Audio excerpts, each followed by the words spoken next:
So what is the meaning of high availability?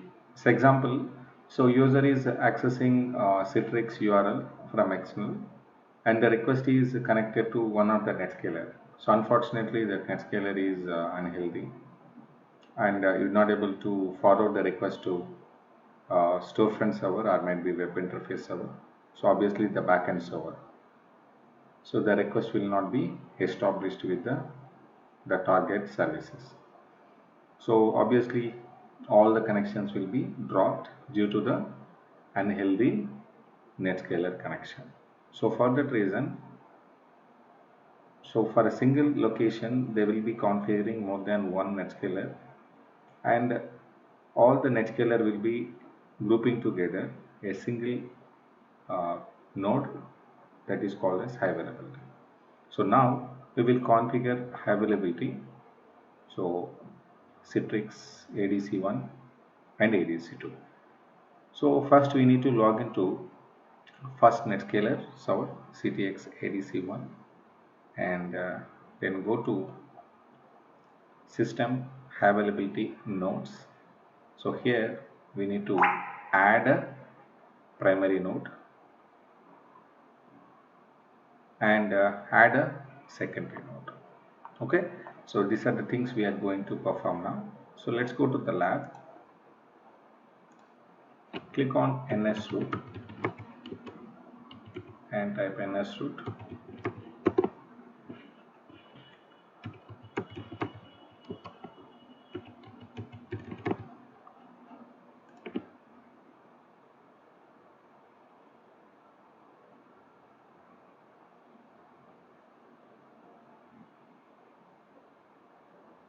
So here expand the system, we have a high availability, we have a nodes.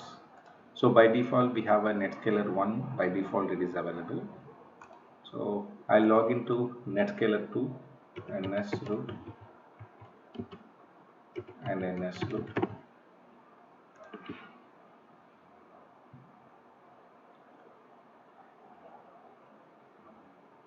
Now come back here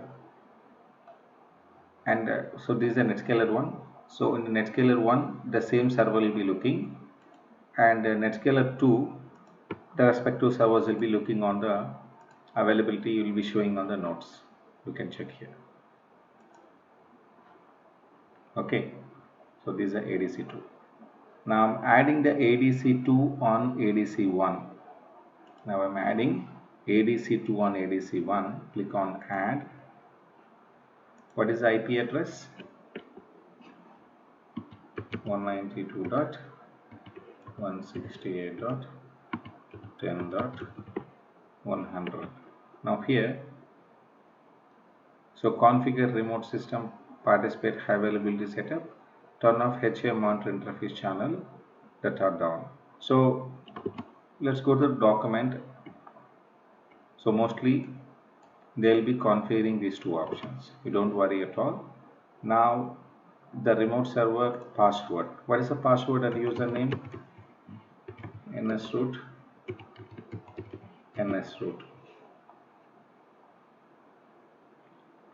and now create. So now I create it. So the secondary Netscaler. Now currently the status is unknown because of it is a synchronization is happening in the backend. So it will take 30 seconds to 1 minute. So just refresh it. See here. Now ADC1 it is a secondary and 10.100 is a primary now. So one will be act as a primary, one will be act as a secondary. If you want we can fail down also. So like back, select the primary, select primary, go to select actions, force failover. So now primary will become act as a secondary. Force failover successfully done. Now refresh here. So now 99 is a primary, 100 is secondary. Now whatever you work you done, you after that you have to save the Netscaler configuration.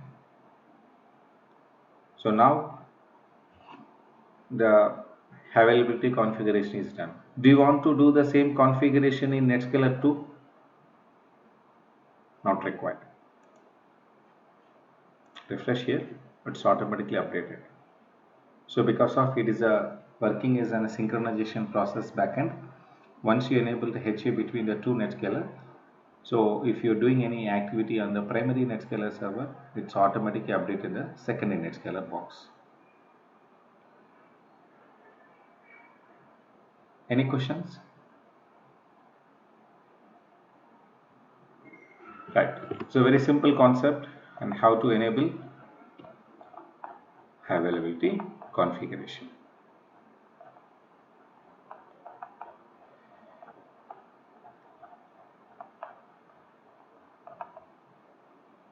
So before going to traffic management, so I would do a small testing. I will do small testing. Let's see. Now I'm installing, I'm shutdowning the 10.99. So now it's a primary, right? So what will happen if the 99 is down? So the ADC 1 I'm going to shut down.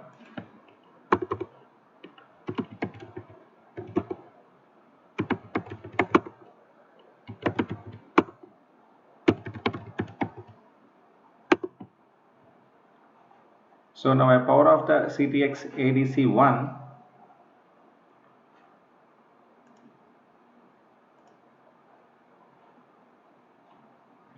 I go to ADC 2 and refresh here.